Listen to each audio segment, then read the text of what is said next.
Let's talk about the best coaching approach to really scale your business like crazy. Now, before I get into the coaching approaches, let me first give you an overview here. So, when we talk about having a coaching approach, you got to have a coaching approach. I don't care how smart you think you are. If you are having a coaching business and you want to succeed in the long run, you need to adopt a coaching approach. Okay. Now, there are benefits when it comes to choosing a coaching approach. First of all, you need to know how you want to run your coaching business because a coaching approach helps you have clarity on that front. Okay. And you also want to grow your team to meet clients' needs in a rapidly changing post-pandemic world. And you are able to find ideas when it comes to providing the best effective services to your clients. So the bottom line is what? The bottom line is I want you to think about the coaching approach as a mini version, a mini business plan for your coaching business. Okay. You want to have a foundation. A coaching approach gives you the fulcrum, the foundational approach that you need to know exactly where you want to direct your coaching business. Okay. And it's really important to understand that coaching is a very competitive industry. And the funny thing is, you might be sitting somewhere in Toledo in the States and compete with someone in Nigeria, compete with someone in Vietnam, compete with someone in Guatemala, because this is a global landscape, a global coaching landscape where you are having a lot of players. Okay, so the rapidly evolving landscape that we have now may actually bring in a lot of new players all the time. As a matter of fact, when it comes to coaching, there are no entry barriers. Everybody can just start today and just identify themselves as quote unquote coach. So the question is, for you to actually survive and thrive in this industry, you need to have a coaching approach that allows you to run your coaching business, that allows you to meet clients' needs, that allows you to actually deliver your services most effectively. Think about it as a navigational tool, as a GPS. By the way, welcome back to the show. It's really a pleasure to have you here. We love having this type of conversations and really engage in a multitude of coaching related subjects. Okay. So the bottom line here is what the coaching approach helps you tell you how to go from point A to point Z. Okay. And it has to be clear enough for you, but also for your team members, if you have a team behind you, so that you know, so everybody, including you, has a clear idea of the direction of where you're going. Okay, so you need to have a coaching approach. So before I give you the different coaching approaches that will help your business scale like crazy, you first need to understand the centrality, the importance of a coaching approach.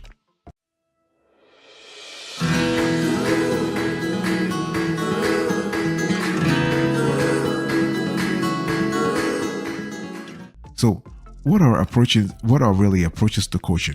So when I mention the term coaching approach, this can be an ambiguous term because a coaching approach is a highly individualized sort of term. Okay, it really depends on the coach himself or herself. Okay, but having said that, there are some basic coaching approaches you should be aware of. Okay, and this point of views can help you clearly understand how you want to run your coaching business, grow your team to actually meet your customers' needs and provide the most effective services. By the way, boss, I want to quickly remind you of today's topic. We are actually talking about how to scale your coaching business like crazy using the best coaching approach. And when we talk about coaching approaches, we're actually using a related term, which is coaching style. So when you hear the term coaching approach and coaching style, those two terms are interchangeable. They're synonymous, okay? And basically, the ability to have a clear idea about your coaching style helps you identify two things. You know who is in charge of making the coaching decisions and whether or not the focus of the coaching is on specific problems or goals or on coaching the whole person. Let me repeat that. When we talk about defining your coaching approach, we're talking about two things. You are trying to identify who is in charge of making the coaching decisions and whether or not the focus of the coaching is on specific problems or goals or on coaching the whole person. Okay, so when you identify this two, especially the number two is really important. Like when you really let's say when you interact with the coaching clients, you have to ask yourself, am I solving a problem at the holistic level, in other words, the whole person, or am I solving a problem at a topical level, like I'm solving a problem on a specific problem? Is it the whole person, or just a specific problem. This changes everything. This is a game changer because if you have a clear idea of the type of perspective you have to adopt, then your whole strategy will change. Your whole goals will change. Your whole approach will change. Your whole paradigm will change. Okay, and this is really important too. And you have to think about whether you want to have this approach on a case by case or you want to have a more general approach. So when you actually run your business, you have to think about what kind of what kind of business model you want to have. Okay, so let's first talk about who is calling the shot.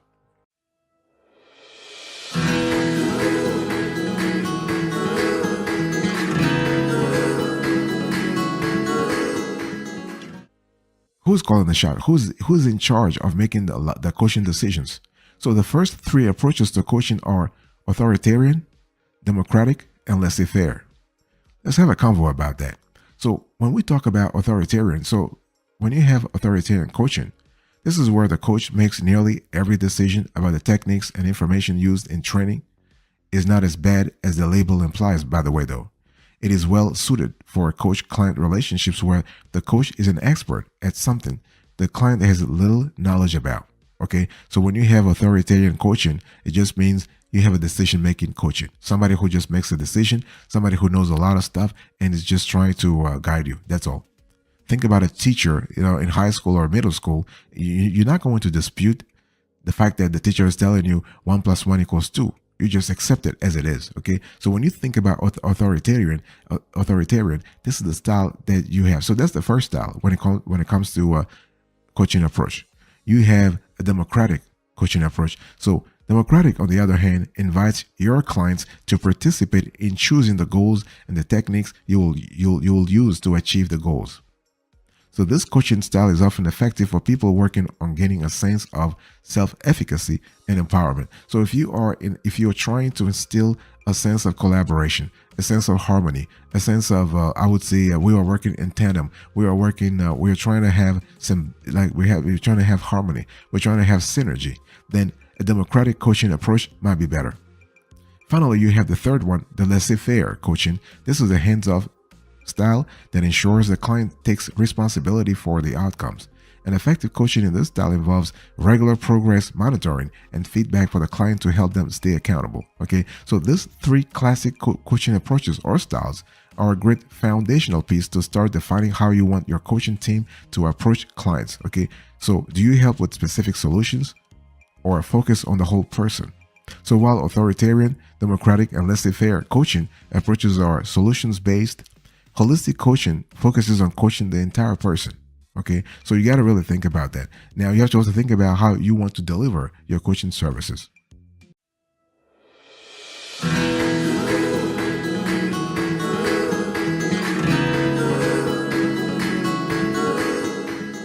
Now, here is a winner for you that I really want you to really pay attention to.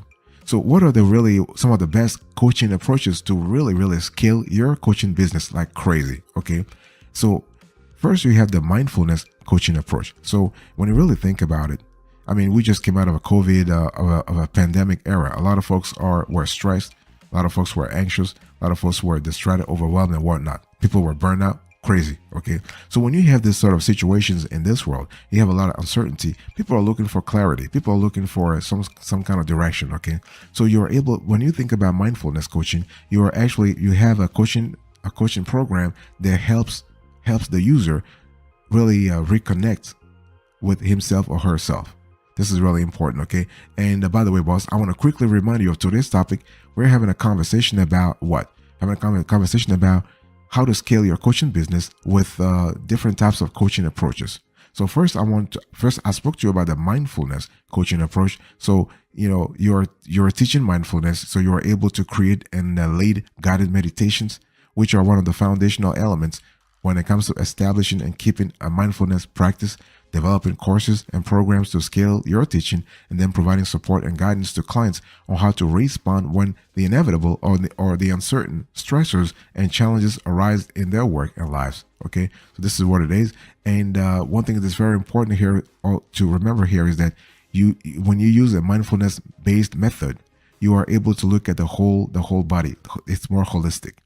You can also think about developmental coaching approach. So many businesses are coaching their employees to help them develop certain soft skills, hard skills, and successfully reach company goals. But a big problem arises when offering coaching based on the business needs. If the coaching is more about the company's goals, it can fail to be effective. So, developmental coaching, on the other hand, is often very effective because it considers the stage of development an individual person is in before choosing the goals and methods for training, right? You're not going to train a 5-year old the way you train a 25-year-old, the way you train a 50-year-old. I'm not saying some employees are better or worse than others. Everybody is moving at their own pace, and you need to consider that pace. And developmental coaching helps people see their challenges differently in order to open up their options. Then it helps them develop the skills they need to change how they operate. So this is just fantastic.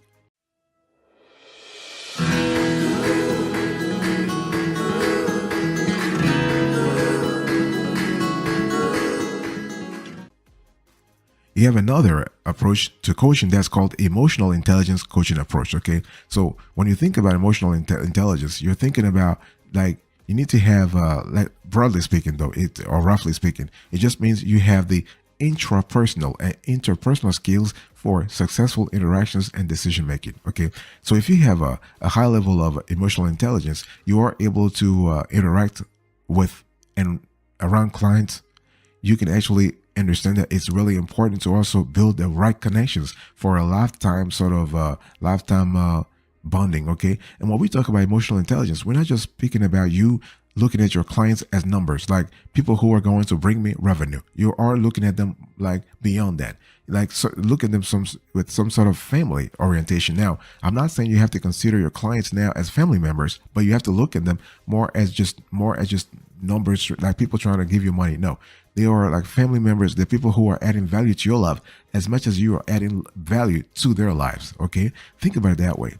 And then you also have another, the fourth approach here. This is the vision coaching approach. So when you think about vision coaching, I want you to think about a coaching approach that is based on you setting goals and actually contextualizing all the activities around that goal so that you can reach your end goal. Let me repeat that. So you set goals, you set objectives, whatever you want to call it, and then you contextualize this initial goals so that you can reach the end goal. Okay, and this is kind of cool. So you are basically incentivizing your clients and yourself, by the way, to reach a bigger goal. Okay, you're using vision, you're using imagination, you're projecting yourself. Okay, and so the cool thing here is that when you actually vision coaching is a form of executive coaching that focuses on using the client's vision of their future self as the driving force behind creating an action plan to bring about changes that will lead the client to their desired vision. Okay, so you can think of the other type of vision coaching as being someone else's personal trainer, but in the professional realm, think about it. So when an individual or a team has a specific vision in mind, a vision coach will help them focus on the goals, keep them motivated, and provide feedback that will help them achieve the outlined plan.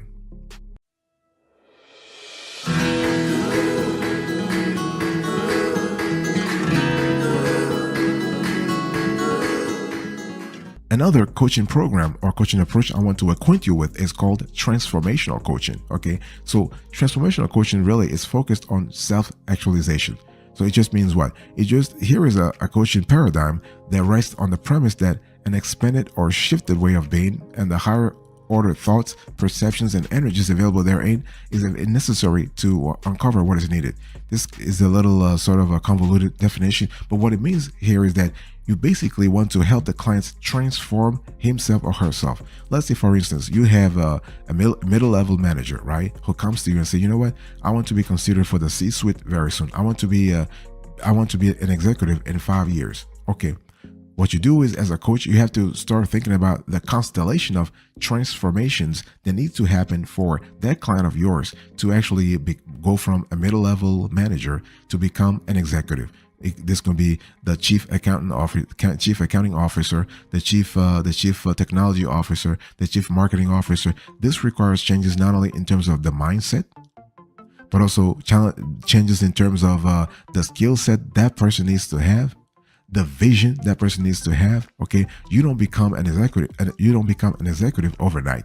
it takes a transformative context. It takes a transformative set of habits, set of routines that must be consistent, that must be committed, that must be done in a content manner for this to happen. That's what we call the 3Cs, okay? Commitment, so committed, content, and consistent. If you do this over and over and over, if you advise your client to do this, this is what transformational coaching is about.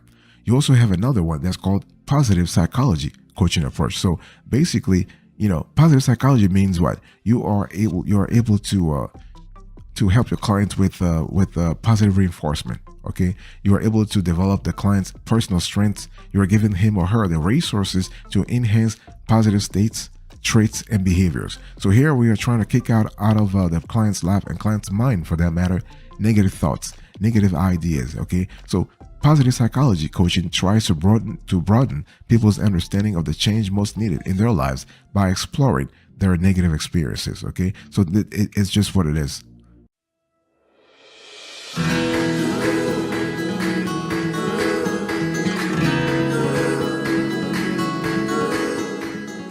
Now, let me give you a winner strategy here, because I've actually I've given you a lot of thoughts in terms of scaling your business like crazy, and so I've given you, like we have talked about, the different types of coaching traits or coaching programs or coaching approach, and we spoke about mindfulness, developmental, emotional intelligence, vision coaching, transformational coaching, positive psychology, right? So the big question is, which type of coaching is most effective? Now, what I want to say here is that, the most effective coaching depends greatly on your mindset as a business owner, your business purpose, your mission and values, the kind of team you want to grow, and the goals you want to achieve. This is really important, because you got to have a clear idea of your strategy. You got to have a clear idea of your vision. You got to have a clear idea about what it would take for you to reach your goals. And, the funny thing is, if you are a coach, you know what you want to achieve. Like, where you see yourself 1 year from now. You know where you see yourself 5 years from now. Now, the big question is, are you willing to give yourself the tools and resources to get there? Because you're not going to get there just by wishing those goals into reality. It takes effort. It takes hard work. It takes what, as I just said, it takes what we call the 3Cs. You got to be committed. You got to be content. You have to be consistent. Content is really important. When you do something, you have to do it with passion. You have to do it with love. You have to do it with happiness. You got to constantly wake up every single day and be content in what you're doing. Very, very important. Okay. And you also need to find a client who actually adheres to your coaching program. Like if you want to adapt or adopt mindfulness coaching or developmental coaching or emotional intelligence coaching, you got to have clients who are responsive and clients with whom this type of approach resonates. Because if you are doing something the client is not responding, it ain't working. It's not going to work, right? So we need to have both coach and client personality has to match. Those two personalities have to match, because they are playing a role in what's most effective. For instance, if you are a coach who doesn't like training people in large groups, you are probably not as effective in group coaching settings. And the same holds true for clients who learn and stay motivated differently. So it's really important for you to see exactly which one works for you based on your personality, based on your goals. Because see, whatever goals you have, if you don't have the personality to actually reach them, or you don't want to develop the personality it takes to reach them, you're not going to succeed. You're not going to succeed. It might be a wishful thinking, yes, but it's not going to be effective. So this is really important to see those things. I want you to look at those things holistically, okay? So that you are thinking about the kind of, if you want to scale your business like crazy, the coaching program you go after must fit your personality, but also your personal goals.